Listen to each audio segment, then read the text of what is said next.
For today's video guys, papakita ko sa inyo kung paano mag-overhaul ng aming ventilation fan. So ayan guys, napakalaki nito. Sabi nga raw kailangan ni 3 tao gagawa nito. Pero dalawa lang kami. So let's do this guys. Ang sistema guys ay hindi natin mo overhaul na nakapatawag yan. So kailangan natin yan patagilin. At yung kanyang LC ang una natin babaklasin. Kaya lang sobrang tigas niyan kaya ginamitan ko na ng acetylene para matanggal lang yan.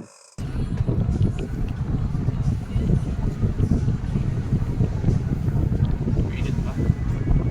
Init pa. Kailangan ginamitan natin acetylene. Kung wala acetylene, di matanggal eh.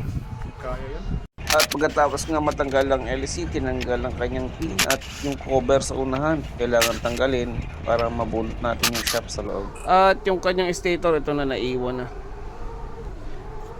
Yan. Bali, ang tatanggalin na lang namin ay yung bearing dun sa kanyang shafting.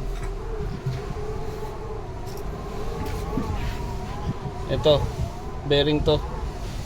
Tatanggalin namin to. At meron din dun sa baba. Bearing din yung sa loob niyan. So, let's do this. So guys, gagamitan natin to na pangmalakasan na hydraulic puller para hindi tayo mahirapan. Brad, okay ba yan?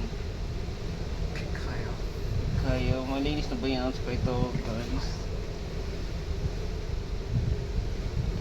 Yan. Pakasipag na may electrician, no? Binata pa yan. Sipag na na. Hindi pa magawa eh.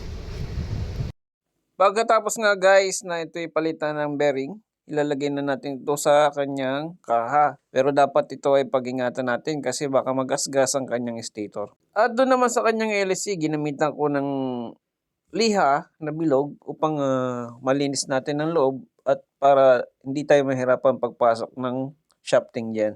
At dito nga guys, inunti-unti na namin ibalik yung kanyang mga cover at yung mga tornilyo. And then nailagay namin ng maigi yung kanyang LC. Nakabitan namin lahat ng LC pati yung kanyang motor.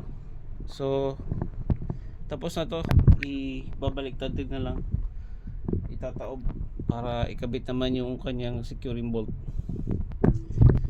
At yun na nga guys, naibalik ko na maayos. Kahit mag-isa ako, iniwan ako ng kasama ko dahil may tawag sa radyo.